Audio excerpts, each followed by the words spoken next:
Jadi di antara aturan memahami Quran itu memahami apa yang disebut mafhum, apa yang disebut mantuk. Kira-kira kalau terjemahan Indonesia itu ada yang eksplisit, redaksi itu ada yang apa? Implisit. Kalau yang eksplisit itu mengganti kata mantuk. Memang dilafatkan seperti itu. Yang mafhum itu bisa diartikan kayak semacam apa? Kesimpulan tapi enggak mesti jadi pegangan. Makanya ini harus hati-hati kalau di bab mafhum. Misalnya gini contoh yang dipakai ulama, saya baca ya. Wal mafhum ma dalla alaihi lafdzu la fi mahallin nutqi. Yang dikatakan mafhum itu kesimpulan yang tidak didapatkan dari teks letterlek. Ya, tidak didapatkan dari teks letterlek. Misalnya begini. Ini diberi contoh misalnya innalladzina ya'kuluna amwalal yatama zulman innama ya'kuluna fi butunihim naro. Orang yang memakan hartanya anak yatim secara zalim maka sama juga makan api neraka. Sekarang terus Anda berdalih, wong saya tidak makan, Gus mau gasap tok. Saya nyuri. Berarti kalau nyuri sepeda motornya cah yatim nggak apa-apa kan, nggak dimakan. Nah itu sarap itu. Maka cara maknanya gini, orang yang memakan harta anak yatim dalam kurung baca merusak, baca merugikan. Sehingga kata yaquluna amwalal yatama adalah ibaratun an aqallil ifsad. Makan itu kan sebanyak-banyaknya kan satu piring dua piring, itu saja haram. Apalagi mengambil mobilnya, mengambil tanahnya. Sehingga kata yaquluna diganti kata yufsiduna, yang merusak. Jadi itu namanya mafhum. Jadi mafhum itu, nah kadang mafhum itu aulawi itu lafadz yang disebut dengan mafhumnya itu maknanya ekstrim mafhumnya. Misalnya ada ayat fala taqul lahuma uffin, maka jangan pernah berkata pada orang tua kamu hus atau uff. Kamu gak bisa bilang gini, yang diharamkan itu mengatakan hus. Kalau misoh kayaknya enggak gitu. Tidak bisa seperti itu. Kalau kata hus, kecewa lah. Ufin itu dalam bahasa Arab atadojjar. Saya merasa tidak nyaman dengan orang tua itu, orang Arab bilang ufin atau us gitu, gitu. Pokoknya tidak enak. Kalau itu saja enggak boleh, maka bilang kakek aneh, jancuk lebih tidak boleh. Nah, kalau itu tidak boleh karena menyakitkan, ya, misalnya orang tua itu enggak boleh karena menyakitkan. Membiarkan orang tua sampai utang-utang tonggo, sampai pinjem-pinjem itu juga menyakitkan. Jadi kalau menyakitkan misoh itu karena kata-kata, menyakitkan ekonomi itu secara kejiwaan. Sehingga terus ulama mengatakan semua bentuk yang menerantakan orang tua, maka hukumnya haram. Itu semuanya mafhum, difahami dari kata fala taqul lahuma uffin. Begitu seterusnya. Dan itu oleh ulama dibabkan bab mafhum dan mantuk. Ya saya baca ya beberapa teks aslinya. Fa in kana aula yusamma fahwal khitab kadilalati fala taqul lahuma uffin ala tahrimid darbi li annahu asyaddu. Wa in kana musawiyan summiya lahnal khitab ay maknahu kadilalati alladzina yaquluna amwalal yatama zulman ala tahrimil ikhraq. Kalau haram makan anak yatim secara zalim haram, maka membakar harta anak yatim juga haram. Li'annahu musawin lil akli fil itlaf. Karena sama-sama merusak. Memakan harta anak yatim yang merusak harta itu, mencuri juga sama, membakar juga sama, menggasap juga sama.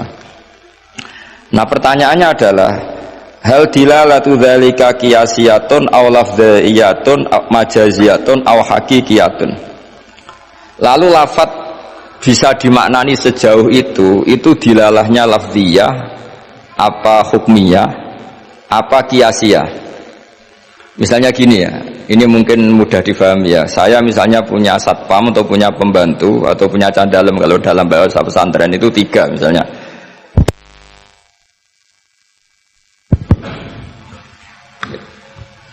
Ya saya misalnya punya pembantu ya, atau dalam bahasa santri itu candalem, itu ada 3. Zaid, Bakar, Umar. Ketika ada tamu, Pak On datang, beliau datang, saya bilang, Bakar silahkan sini. Umar itu dengar, tapi yang dipanggil tidak saya kok, yang dipanggil Bakar. Ali ya dengar, tapi katanya yang dipanggil bukan saya. Tentu saya manggil Bakar itu karena spontan saya ingatnya itu Bakar, sehingga manggil Bakar. Tapi hakikat Bakar adalah pengganti kata cah dalem. Sehingga kalau yang datang Umar ya saya nggak masalah, yang datang Ali ya nggak masalah. Karena butuh saya ada orang yang melayani tamu. Sehingga lafaz yang disebut pun tidak jaminan hadzal lafdzu bi'aini. Ini memang agak jelimet, tapi mau tidak mau kita harus pelajari. Sehingga dalam kitab-kitab ulumul Quran diterangkan wiridan-wiridan atau perintah yang diberikan Nabi kepada sahabat meskipun disebut namanya tetap itu untuk umum. Jadi misalnya Nabi berkata sama Mu'ad, karena kebetulan Mu'ad yang di depannya misalnya, ya Mu'ad inni uhibbuka fakul dubura kulli sholatin Allahumma inni ala dzikrika wa syukrika wa husni ibadati. Kita tahu semua hadis menyebut ya Mu'ad, wahai Mu'ad. Kata Mu'ad ini mewakili semua umatnya Nabi harus terdidik kayak Mu'ad, meskipun yang disebut Nabi Mu'ad.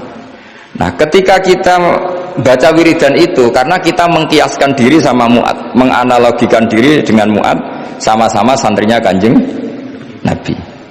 Atau cara berpikir, Nabi itu ingin mendidik semua umatnya. Berhubung yang di depan Mu'ad, maka Nabi menyebut Mu'ad. Tapi bukan hakikatnya itu khusus untuk Mu'ad. Itu namanya mafhum. Jadi mafhum itu satu makna yang difahami meskipun itu tidak dilafadzkan, tidak diucapkan.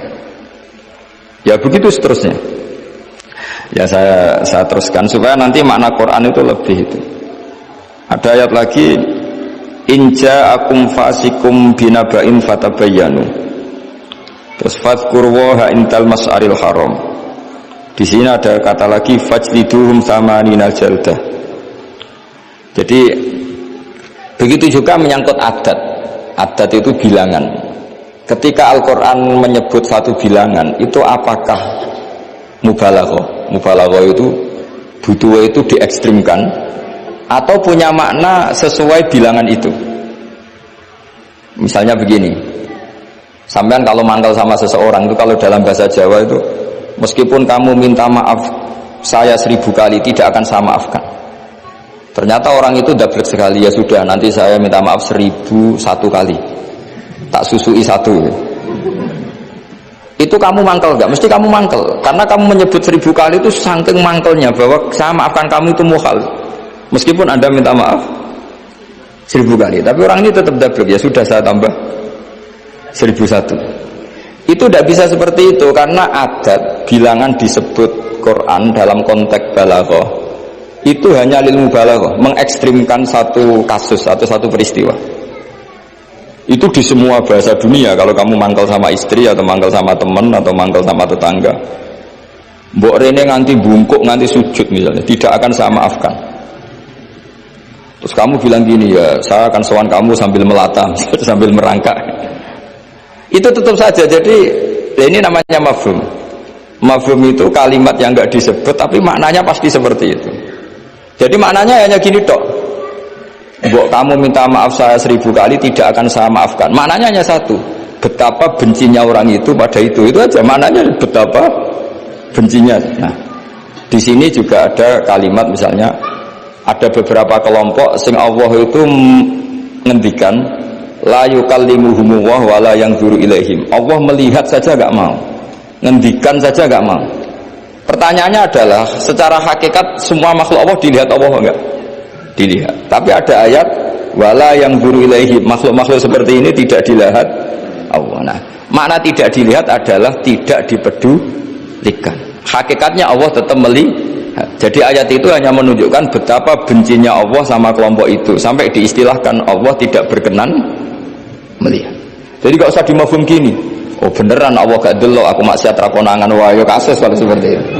Nah, ini memang itu balaghah. Jadi ilmu-ilmu yang harus dianalisis secara balaghah. Jadi ada kelompok-kelompok yang menjual belikan agama atau melakukan kejahatan atas nama agama, yasaruna bi ahdillahi wa imanihim samanan qalila. Itu orang-orang ini akan dihukum, kata Allah hukumannya adalah la yukallimuhum Allah tidak berkenan ngendikan, juga tidak berkenan melihat. Monggo Pak nak badhe wonten acara. Ini beliau mau nemuin tamu dari kedokteran. Saya teruskan ya. Jadi para audien, para hadirin yang saya hormati, makanya kita sekarang kan punya jargon kembali Quran dan Sunnah, tapi tetap saja aturannya memahami Quran dengan cara-cara yang dipahami para ulama dulu. Yang ulama itu punya sanad sampai sahabat, tentu sampai Rasulullah Shallallahu Alaihi Wasallam. Di antara bahasa Arab itu ada mubalaghah. Mubalaghah itu mengekstrimkan satu peristiwa, dan pilihannya kadang pakai bahasa tadi. Saya beri contoh tadi yang orang Jawa bilang, mbok kue rene ping 1000 tetap rata sepuro. Kamu tidak bisa ngarang buku kalau 1000 tidak cukup, kalau 1001 pasti cukup. Memangnya ini KPU kalau 50 plus 1 terus menang? Tidak bisa seperti itu. Ya maknanya hanya ma asyadda bughdahu, betapa bencinya orang itu aja. Allah tidak berkenan melihat orang yang menjual belikan agama. Wah malah penak Allah kalau nggak lihat kita enak. Tidak bisa seperti itu. Saking bencinya Allah sampai diistilahkan tidak berkenan melihat. Itu kan seperti kamu benci orang. Wah nak roh kue mutah-mutah. Masa mutah-mutah betul kan? Saking nggak maunya melihat. Itu di bahasa Arab juga seperti itu. Ya, saya beri terus. Waktu fil ikhtijat bihadhil mafahim ala aqwalin katsirah wal asah fil jumlah annaha kullaha hujjatun bisyurutin minha alla yakuna al mazkuru kharaja lil ghalib. Kemudian mafhum itu apakah bisa jadi argumentasi hukum? Jawabannya iya, asal lafadz yang disebut yang eksplisit tadi disebut bukan karena ghalib. Ghalib itu gampangnya omong lah, ghalib itu umum. Misalnya begini, saya beri contoh yang ekstrim. Jong nak ono wong melarat sini hormati. Misalnya saya seorang kiai atau seorang dosen, kalau ada tamu miskin hormati. Setelah itu ternyata tamunya orang kaya, terus pembantu saya seenaknya tidak hormati. Alasannya yang harus dihormati itu yang miskin, kalau yang kaya tidak perlu. Ini tentu pembantu yang buruk. Karena mengatakan jika yang miskin hormati itu sebenarnya maknanya itu prioritas, bukan catatan hukum. Jadi kalimat disebut itu kan kadang catatan hukum, kadang prioritas. Kalau tadi ya maknanya hanya jika orang miskin prioritaskan, bukan berarti yang kaya tidak perlu dihormati. Nah itu banyak di Quran, di hadis, lafadz yang sebetulnya disebut itu prioritas, tapi oleh orang yang enggak ahli bahasa dianggap catatan apa? Hukum. Maka itu menjadi gaduh, secara hukum menjadi gaduh. Saya beri contoh yang ada di Quran. Kalian tuh haram menikahi anak tiri. Anak tiri itu anaknya istri yang serumah dengan kamu. Yang serumah dengan kamu itu bukan catatan hukum. Ya jadi begini ya, misalnya saya beri porsi hukum fikih ya. Yang diharamkan dalam Islam itu kan 3. 1 karena nasab, 2 karena rodok penyusu, 3 karena musyawarah. Musyawarah itu besan. Kalau yang karena nasab kita tahu 7 ya, kalau dalam bahasa Arab 7, kalau dalam bahasa Jawa itu tinggal 4. Ya 7 itu apa saja coba yang hafal Quran itu? Hurrimat alaikum ummahatukum wa banatukum wa akhwatukum wa ammatukum wa kholatukum wa banatul akhi wa banatul ukhti. Itu kalau dalam bahasa Arab muharramatun nikah itu ada 7, tapi orang Jawa bilang hanya 4. Sebenarnya memang 4 karena orang Arab itu kan ngitungnya ibu, putri, saudara putri, bulik dari bapak, bulik dari ibu, keponakan dari saudara lelaki, keponakan dari saudara perempuan. Kalau orang Jawa kan ngitungnya bulik ya 1, ya kan, saudaranya bapak atau ibu kita bilang boleh. Kalau orang Arab enggak, kalau saudaranya bapak ammah ya, saudaranya bapak itu ammah, kalau saudaranya ibu kholah, maka dihitung 2, wa ammatukum wa kholatukum. Kalau anaknya saudara orang Jawa bilang keponakan, kalau orang Arab dihitung wa banatul akhi wa banatul ukhti. Sehingga 4 ini di Jawa diringkas jadi berapa? 2, yaitu haram menikahi bulik dan haram menikahi keponakan. Jelas ya? Kemudian yang kedua haram karena rodok. Jika kamu nyusu sama Sri misalnya, otomatis anaknya Sri saudara rodok, dan ibu yang kamu susui otomatis ibu rodok, suaminya Sri bapak rodok. Itu karena rodok. Terus ketiga karena musoharoh. Ya ini didengerin supaya jadi ahli hukum. Jadi masa Universitas Islam Indonesia tidak tahu muharramatun nikah. Kamu jangan ikut bahasa-bahasanya artis-artis gaul di Jakarta. Di Jakarta itu kalau orang sudah nikah malah namanya muhrim. Itu sebenarnya salah bahasa. Justru yang bisa dinikah itu harus ajnabiyah orang lain. Kalau mahram malah nggak boleh dinikah, karena maknanya mahram itu orang yang haram dinikah. Jadi justru istri itu bahasa fikihnya ajnabiyah orang lain. Buktinya boleh dinikah. Kalau mahram itu orang yang haram dinikah. Tapi ya sudah ada bahasa gaul gitu ya ikut saja. Ibu goblok tapi tidak usah ikut goblok. Karena itu memang salah, bahasa itu salah sebetulnya. Makanya istri itu repot, di fikih itu repot. Fikih itu kalau bahasakan istri itu ajnabiyah orang lain. Kalau anak itu anak, kalau istri itu tetap bahasanya ajnabiyah orang lain.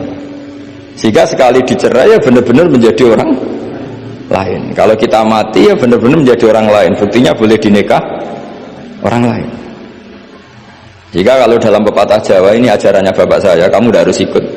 Kalau ajaran bapak saya, nak bojo be anak tukaran, kowe kudu bela anak. Mergo ora ono mantan anak, tapi iso ono mantan istri. Sehingga tradisi keluarga saya itu pokoknya anak itu nomor satu, baru istri. Tidak tahu kalau tradisi sampean istri dulu baru anak. Itu. Karena tadi cara berpikir anak itu selalu anak. Ya anak itu selalu anak. Tapi kalau istri tidak mesti. Apalagi istri sampean cantik atau sampean mati gitu itu sudah. Ya sudah selesai sudah. Mesti nikah orang lain gitu. Nggak tahu nanti kalau di surga ikut siapa, nggak tahu ini. Mesti oportunis. Kalau kamu masuk neraka dia ikut yang masuk surga. Kalau masuk surga semua ikut yang kelas lebih tinggi. Saya teruskan ya.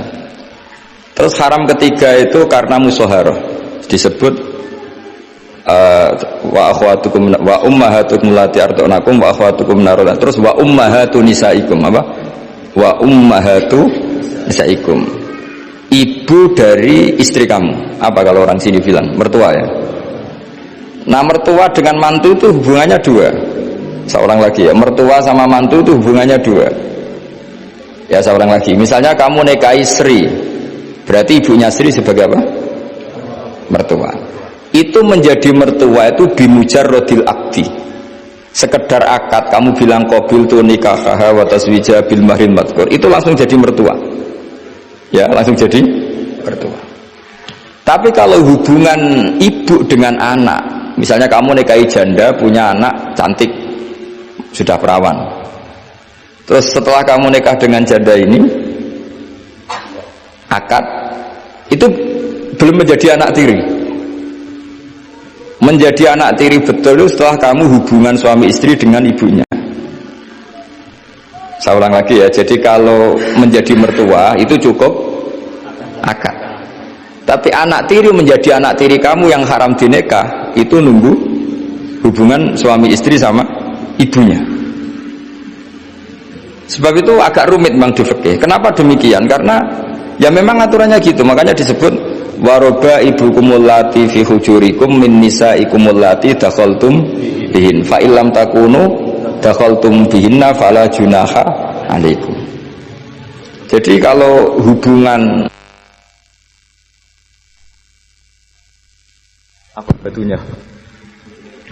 Ya hubungan menantu sama siapa? Mertua itu hanya dimulai akad. Jadi setelah akad sampai salaman apa ini sudah menjadi mahram dan selamanya haram dinikah karena sudah menjadi apa? Mertua kamu. Tapi kalau orang yang kamu nikah itu punya anak putri, itu menjadi anak tiri yang benar-benar berstatus anak tiri setelah hubungan sama istri. Ya ini jelas ya. Makanya disebut seperti itu. Tapi di situ ada catatan waroba ibu kumulati fi hujurikum, anak tiri yang serumah. Nah, itu semua ulama ngendikan kata fi hujurikum yang serumah itu diabaikan. Jadi tidak bisa misalnya gini, kamu nikahi Sri di Jogja, punya anak tiri di Jakarta, berarti halal karena tidak serumah. Wah, itu sesat dan menyesatkan ya. Karena ada aturannya, fi hujurikum itu kalimat yang disebut Allah itu normatif. Normatif artinya umumnya anak itu, anak tiri itu serumah, tapi bukan sebagai catatan hukum. Dan itu banyak sekali lafaz-lafaz yang disebut Allah atau disebut Rasulullah bukan sebagai catatan hukum tapi normatif. Itu kan seperti gini, Jong, bukti kamu hormat tamu, kalau ada tamu itu suguhi teh, kalau ada tamu itu suguhi kopi. Itu normatif. Bukan berarti yang tidak nyuguhi kopi itu tidak menghormati tamu, tidak bisa seperti itu. Kalau tamunya darah tinggi kan malah mati. Nah, ulama itu berkompeten, sangat kompeten sekali memahami Quran. Mana lafaz yang disebut Allah itu normatif, mana yang disebut Allah itu sebagai catatan hukum. Kalau fi hujurikum menjadi catatan hukum, maka maknanya begini, haram menikahi anak tiri yang serumah. Waroba ibukumul lati fi hujurikum. Mafhumnya kalau tidak serumah boleh, wayo kacau. Ibunya kamu embat, anaknya kamu embat hanya karena beda. Itu sesat dan menyesatkan. Makanya bahaya sekali nafsirkan Quran tanpa ilmu. Sampai ada ancaman man fassarul Quran bi ra'yihi falyatabawa maq'adahu minan nar. Orang menafsirkan Quran dengan semaunya sendiri maka sama juga pesan satu tiket di neraka. Jadi sampean sama saya itu potensi masuk neraka saya sebetulnya. Karena saya nekuni tafsir. Itu bahaya sekali. Sebab itu saya tradisikan kalau ngaji itu pakai kitab supaya sanadnya muttasil sampai Rasulullah Shallallahu Alaihi Wasallam. Nggak boleh mengajarkan Quran terjun bebas. Menurut saya, memangnya agama menurut kamu enak aja. Nggak boleh agama kok menurut saya. Agama yang menurut Allah dan Rasul. Nggak boleh menurut saya. Kalau menurut saya berarti agama macam-macam karena setiap orang menurut masing-masing. Ya, saya teruskan ya. Jadi diantara dengan tanda kutip jebakan-jebakan lafaz adalah kita tidak pernah tahu lafaz itu disebut itu karena apa. Karena mewakili kelompoknya, seperti tadi. Saya punya tamu terus manggil sekenanya. Wahai Bakar sini. Kira-kira yang datang Umar tetap saya seneng enggak seneng? Butuhnya ada orang yang hormat tamu. Yang datang Ali ya saya seneng, yang datang Zaid yang seneng, yang datang siapa saja seneng. Itu kan ibarat kamu orang kaya kemalingan, satpam yang paling kamu ingat itu misalnya Hutomo sini. Di situ banyak satpam yang namanya nggak Hutomo, terus nggak ke kamu. Kira-kira kamu bilang satpam ini goblok nggak kira-kira? Dengan dalih, saya ada dipanggil. Karena makna menyebut kalimat tadi sekenanya, nyebut Hutomo itu mewakili semua security. Cuma kebetulan yang kamu ingat Hutomo. Itu memang agak jelimet ulumul Quran, tapi masuk akal, semuanya setelah dijelaskan masuk akal. Ketika yang datang siapa saja kamu tetap matur nuwun karena ada yang menolong. Nah, lafaz di Quran ya seperti itu. Kadang lafaz itu pengganti sejenis. Napa pengganti? Misalnya yang masyhur dalam mazhab kita, Rasulullah itu mengeluarkan zakat fitrah so'an min tamrin au so'an min akidin. Rasulullah mengeluarkan zakat fitrah dari kurma. Imam Syafi'i tidak maknani kurma tapi dimaknani kuti ahli baladi, makanan pokok yang sesuai negara masing-masing. Sehingga kalau orang Jawa ya pakainya beras. Meskipun di hadis disebutkan tamar.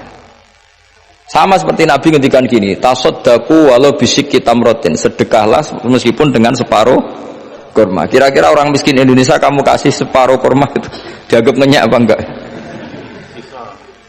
Ya maksudnya separuh kurma itu kalau kita ya mungkin setengah kilo atau telur setengah kilo. Atau kata separuh secuil itu maknanya kit'ah yasiro. Saking sedikitnya diistilahkan secuil, tapi bukan berarti cuilan betul. Nah kalau ingin persis hadis tadi ya satu kurma kamu cuil terus kamu kasihkan.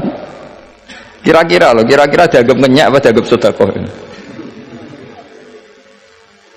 Nah sama misalnya Rasulullah ngendikan, semoga Allah memberi berkah orang yang ketika 10 Muharram mengusap anak yatim. Itu yang penting usapnya apa sedekahnya. Terus kamu orang yatim kamu kumpulkan, kamu usap semua kepalanya. Itu kira-kira itu dianggap apa coba? Wis medit di dalil kan gitu. Nak nuruti teks hadis itu ya memang ngusap kepala. Tapi semua sepakat maknanya ngusap itu ibaratun anis syafaqah. Bentuk kasih sayang. Dan kasih sayang itu paling praktis ya ngasih uang atau ngasih sesuatu yang manfaat untuk anak yatim itu. Lah nak ngusap tok. Celuk waduh-waduh jebule ana parade ngusap anak yatim. Lah itu ya termasuk di ulumul Quran diikutkan bab mafhum dan mantuk. Jadi memang susah. Jadi ahli Quran itu susah. Oh ini ya, jadi menjadi ahli Quran itu harus seperti ini memang. Makanya sampai ditulis kitab setebel ini dipakai di seluruh dunia, termasuk di Al-Azhar, di Palestina, di mana-mana. Ini kita ngaji baru berapa pertemuan aja sampai sudah pusing. Kalau sampai selesai malah tambah pusing. Tapi bagus, barokahnya pusing itu tidak gegabah. Tidak gegabah mikir. Karena kalimat itu mesti ada batas. Makanya ada kaidah di semua ulama, menurut semua ulama, ada kaidah begini. Fasudur awsa'u minal kutub wal ma'ani awsa'u minal ibarat. Dada ini lebih luas ketimbang yang dicatat, dan makna itu lebih luas ketimbang redaksi. Karena kalau dalam disiplin ilmu usul fikih itu tak beri bocorannya. Begini, kalau sampean mendefinisikan kata-kata gimana? Gak umumnya orang kampus. Kata-kata adalah apa? Kata-kata. Kalau dalam ilmu usul fikih begini ya. Kata-kata adalah pilihan untuk mengekspresikan kehendak hati. Dan karena kehendak hati itu banyak dan tidak terukur, maka kata-kata ini hanya mewakili sebagiannya. Dari awal sudah disebut mewakili sebagiannya. Misalnya begini, ketika Rasulullah mewajibkan zakat padi misalnya, atau zakat gandum, pikirannya Imam Syafi'i itu mewakili katakut. Yang wajib zakat itu makanan pokok, sehingga Imam Syafi'i hanya mewajibkan yang dizakati itu hanya padi, gandum, jagung, kacang, pokoknya yang bisa jadi makanan pokok. Kira-kira Imam Syafi'i itu tidak mewajibkan zakatnya kangkung, melon, mangga gitu, karena tidak makanan pokok. Tapi dalam mazhab lain enggak, ketika Rasulullah mezakatkan padi, itu maknanya itu matum pituhul ardu, apa saja yang tumbuh dari bumi. Sehingga kelompok ini termasuk Yusuf Qardomi wajibkan zakat melon, mangga, pokoknya semua buah-buahan, semua tanaman wajib zakat. Karena ketika Anda mengatakan begini misalnya, "Jong nak ono tamu kai pelem." Kalau ada tamu, tetangga-tetangga atau tamu kasih mangga. Sementara di rumah kamu itu ada mangga, ada melon, ada semangka. Maksud kamu itu didik anak supaya derma dengan memberi apa saja. Kebetulan yang kamu ingat melafadzkan mangga. Apa harus mangga? Enggak, cara sampean tak polling, milih mana coba? Ya saya punya anak, yang di rumah saya itu ada mangga, ada semangka, ada melon. Terus saya bilang ke anak saya, "Nak, ke tetangga kasih mangga." Kata mangga itu bisa diganti melon apa enggak? Bisa, karena semangat saya adalah mendidik anak saya itu dermawan, peduli sama tetangga. Kebetulan yang ingat mangga, sudah ini tetangga ya. Lalu tetangga itu maknanya tetangga apa manusia? Sehingga pas itu ada tamu tapi tidak tetangga, gak usah GI kan gak tonggo. Nah, makanya ini kan jadi PR. Berarti kalimat tadi, "Cung nak ono tonggo," utawa "Cung kalau ada tetangga kasih mangga." Sebetulnya kalimat itu bisa diganti, "Cung sing penting lomo." Kata tonggo ora penting, mangga juga gak penting. Maka yang dikatakan kata-kata lafaz adalah mawudi'a bi'izaiha al-lafdu. Jadi yang dikatakan lafaz adalah gelombang keinginan dari seseorang yang bergejolak di hati, kemudian diungkapkan. Tentu kalimat ini tidak cukup untuk menampung sekian keinginan. Akhirnya yang dilafadzkan atau yang diucapkan hanya beberapa beberapa. Orang soleh tentu bergelora di hatinya ingin mendidik anaknya itu dermawan, peduli, sopan, tahu sosi, ya. Terus kan nggak mungkin kita pidato gitu ke anak kita. Akhirnya yang ngomong, cuk, nak ono tonggo kei mangga, nak ono tonggo kei duit, nak ono tonggo kei beras. Bareng mboke kelaparan, gak dikei apa-apa. Ini kan gak tetangga. Oh ya sarap barang. Mestinya cara terus ono tamu ya dibaro. Ini kan gak tetangga, gak masuk definisi tetangga. Maka memahami Quran itu susahnya di situ. Apakah lafaz itu disebut tag, maksudnya kalau dalam bahasa kampus, apakah tag disebut itu untuk catatan hukum, apa untuk tadi mafhum tadi, apa ibaratun an kada, ibaratun ekspresi dari itu.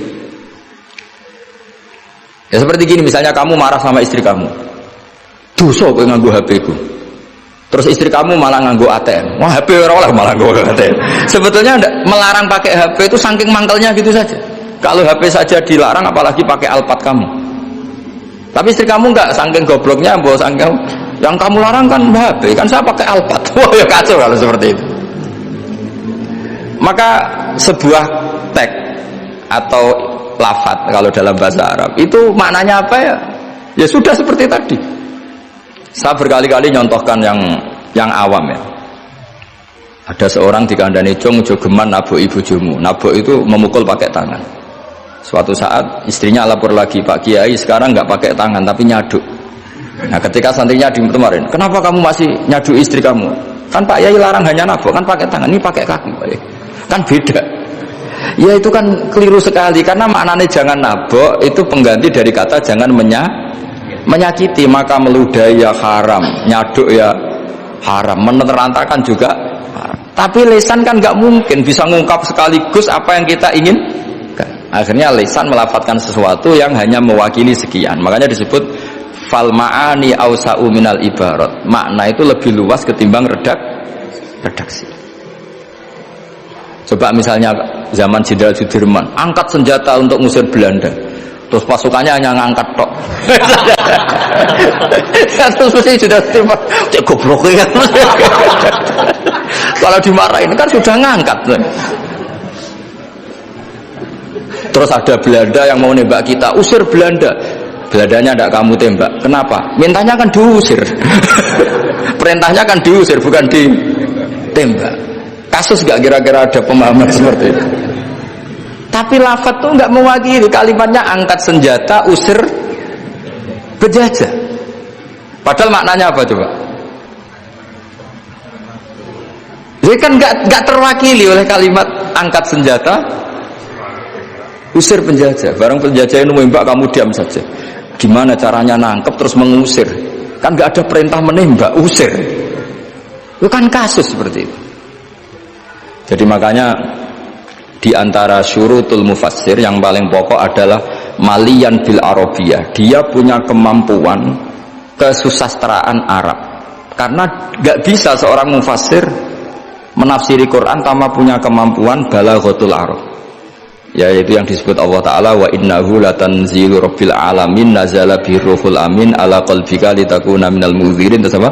Bilisanin arabiyyin mubin. Jadi Quran itu pakai lisanul Arab.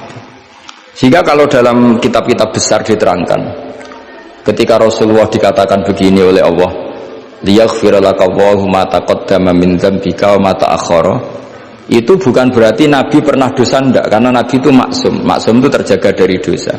Tapi itu ekspresi mahabbah.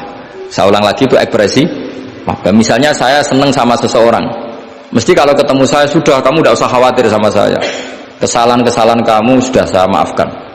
Sebetulnya itu hanya ekspresi mahabbah. Saking mahabbahnya sampai andekan salah itu dimaafkan. Bukan berarti menvonis kalau yang diomongin itu salah. Jadi itu ranah-ranah yang memang kita harus hati-hati. Sama seperti begini, ini kata Qodiyat. Qodiyat itu pengarang kitab Asy-Syifa. Doa itu ekspresi mahabbah. Doa itu bukan kalimat hukum. Kalau kalimat hukum itu kan iya sama tidak.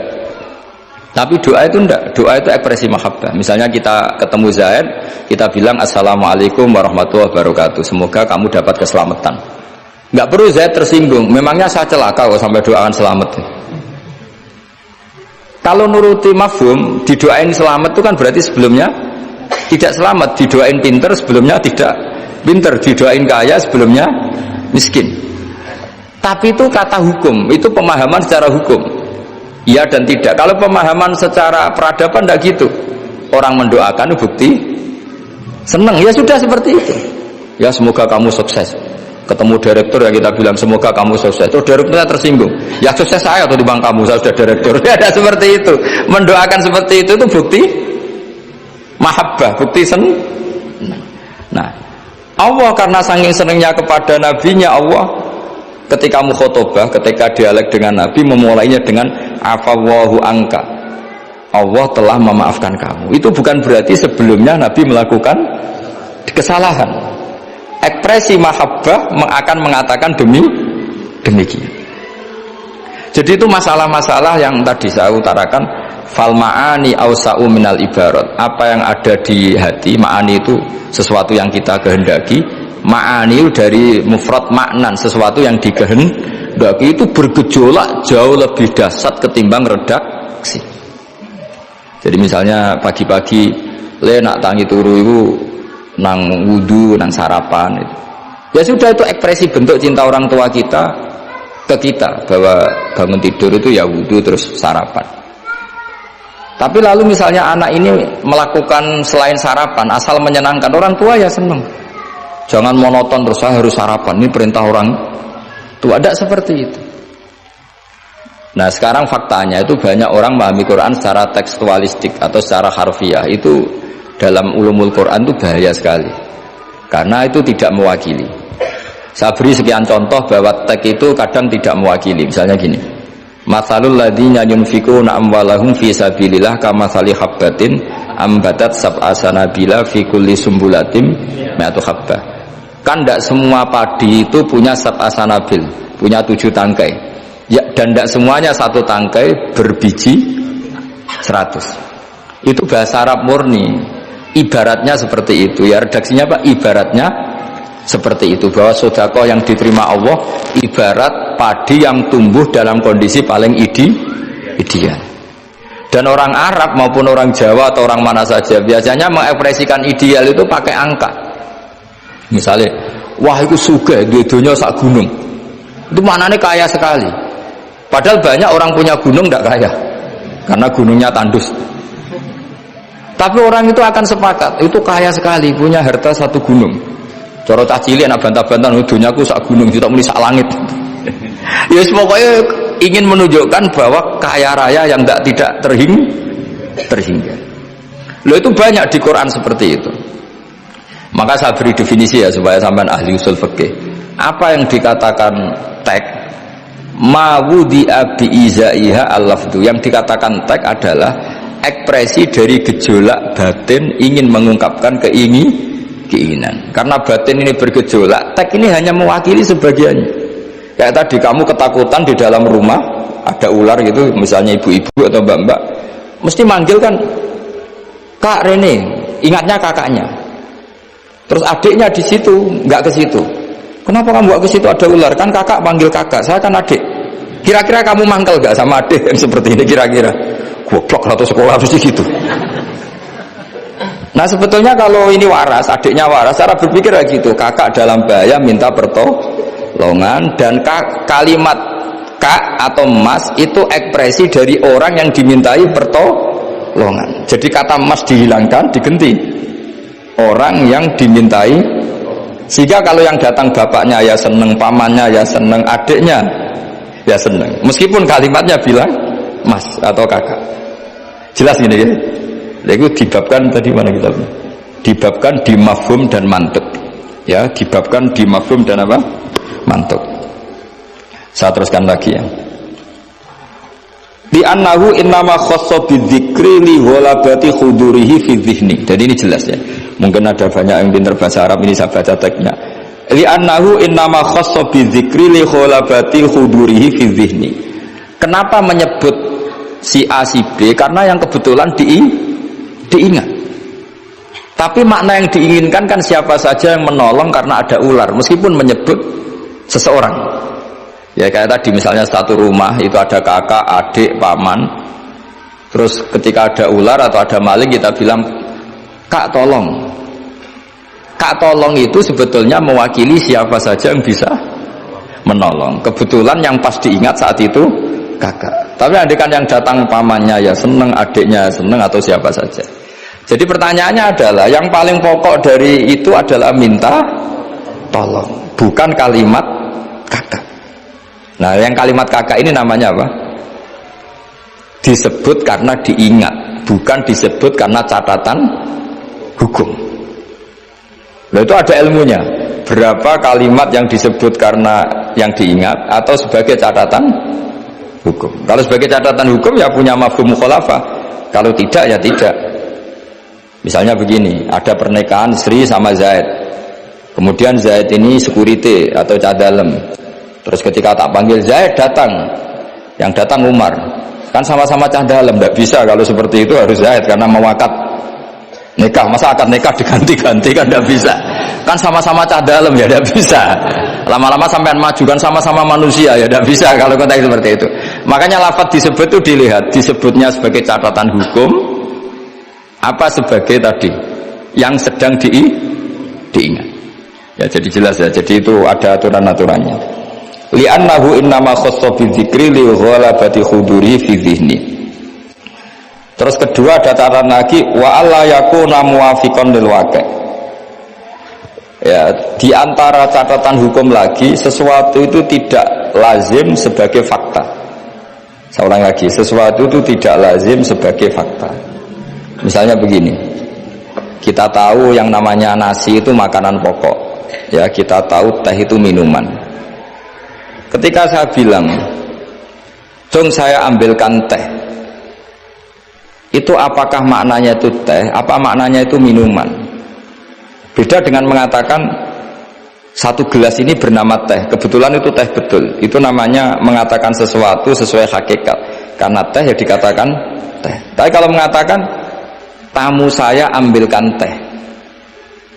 Ini pertanyaannya adalah teh itu menggantikan kata minuman apa memang harus teh? Jadi itu memang seperti itu. Sehingga di hadis banyak dawai Nabi itu diganti. Tapi penggantinya harus ulama. Kalau tidak ulama namanya bid'ah. Misalnya Nabi mengajari gini, "Anak-anak kamu ajarin panah." Dulu alat perang itu ya panah. Terus di era modern kamu tetap pakai panah, musuhnya pakai brand. Kan Nabi dawuhnya panah. Ya taqabbalallahu minna minkum taqabbalan. Jadi seperti ya tadi seperti karena Nabi ketika mengatakan panah adalah ibaratun an alatil harbi. Implementasi dari alat perang yang zaman itu panah. Itu kan sama seperti Nabi ajari anak kamu berkuda. Dulu alat perang transportasinya itu alatnya itu kuda. Sekarang musuh pakai pesawat tempur, kamu pakai kuda. Ya tentu itu gak relevan kan. Lah kalau gitu berarti gini. Di Quran itu jelas ada kalimat ini. Wal khayla wal biwala wal hamira litarkabuha wazina. Kamu saya beri nikmat, ada kuda, ada unta, ada macam-macam. Terus di antara ayat terusannya litas tahu ala duhurihi summa tazkuru ni'mata rabbikum idastawaitum alaihi wa taqulu subhanalladzi sakhkhara lana hadza wa ma kunna lahu muqrinin wa inna ila rabbina lamunqalibun. Saya bikin unta, saya bikin kuda, saya bikin khimar, saya bikin bighal supaya kalau kamu sudah tenang di atas punggungnya kamu berdoa subhanalladzi sakhkhara lana hadza. Terus kamu karena tekstualistik, kalau naik Innova nggak baca doa itu, naik pesawat ini kan tidak kuda. Kira-kira dibilang saraf nggak kira-kira seperti itu. Terus kamu bilang, oh ayatnya tentang kuda ini Innova kok. Tapi cara memahami kita tidak seperti itu. Kata kuda di situ adalah alatul markab, alat berkendara. Kata unta di situ adalah alat berkendara. Maka semua transportasi atau alat transportasi kita kalau naik ya tetap berdoa subhanalladzi sakhkhara lana hadza. Dan itu seterusnya ya. Jadi ngaji pertemuan ini ingat-ingat ya kaidahnya apa? Fal ma'ani awsa'u minal ibarat wasudur awsa'u minal kutub. Itu semua ulama pasti bilang seperti itu. Kalau sampean belum pernah bilang berarti belum ulama. Makanya ini dimulai sekarang. Untuk saja di ulama harus hafal kaidah apa? Fal ma'ani awsa'u minal ibarat wasudur awsa'u minal kutub. Itu nanti kalau sampean sudah pinter itu pinter betul nanti. Bukan pinter-pinteran tapi pinter betul. Karena memang seperti itu. Sehingga misalnya Rasulullah dulu, tofa Rasulullah rokiban, Nabi tawaf secara berkendara. Saat itu tentu naik unta. Sekarang orang-orang sepuh pakai kursi roda. Jangan terus bilang gini, dulu Nabi naiknya unta, maka orang sepuh nggak boleh pakai kursi roda, harus pakai unta. Yo dia tabuki polisi Arab mana-mana. Jadi karena dulu Nabi sudah berumur dan beliau tidak suka memaksakan. Dan untuk menunjukkan kalau tawaf secara berkendara itu sah, boleh, terus beliau naik unta sambil apa? Tawaf. Akhirnya kesimpulan hukumnya apa? Boleh berkendara saat tawaf. Sudah untanya dibuang. Maksudnya harus pakai untanya dibuang. Lama-lama nanti gini, nggak boleh tawaf sekarang. Dulu Nabi tawaf langsung tanah, ini sudah keramik ini, nggak boleh. Ya repot kalau kamu perdebatkan begitu terus, ya repot. Lah ya, karena tadi ketika Nabi naik unta itu semangatnya Nabi adalah mempermudah umatnya, terutama bagi yang tua. Semangat yang ingin dimaklumatkan Nabi itu. Wahai umatku, kalau kamu sudah tua jangan memaksakan jalan, berkendaralah. Atau cari alat yang menjadikan kamu mudah. Nah itu tentu gak tersampaikan semuanya dengan redaksi. Tapi dadanya Nabi bergejolak ingin mengimplementasikan bahwa agama ini yuridullah bikumul yusra wala yuridu bikumul usra. Wah itu tentu gejolak ini kan nggak terwakili oleh lafaz. Seperti kamu bilang ke istri kamu, "Dek, saya cinta kamu karena kamu cantik." Itu bukti seneng saja. Nak bojone cerdas, berarti aku nggak salah kira seneng. Wah ya repot kalau gitu. Padahal kalimat itu maknanya kan gitu. "Dek, saya seneng kamu karena kamu cantik." Mafhumnya apa? Kalau tidak cantik, kalau sudah tidak cantik tidak senang. Tapi tidak seperti itu. Pokoknya kamu itu ingin gombal terus ngomong itu aja. Jadi makanya walhasil itu tadi ingat-ingat ya Pak, fasudur awsa'u minal kutub, bahwa dada kita ini lebih luas ketimbang yang kita tulis. Ya, dada kita lebih luas ketimbang yang kita tulis. Terus wal ma'ani awsa'u minal ibarat. Makna yang kita kehendaki itu jauh lebih luas ketimbang redaksi. Karena tadi kita manggil security misalnya si A, yang datang selain si A juga nggak masalah. Karena kata si A tadi hanya keterbatasan kita sebagai manusia, sehingga harus menyebut satu orang. Padahal siapa saja nggak masalah. Karena butuhnya kita ada yang menolong atau ada yang membantu. Ya, saya ulang lagi ya. Fal ma'ani awsa'u minal ibarat wasudur awsa'u minal kutub.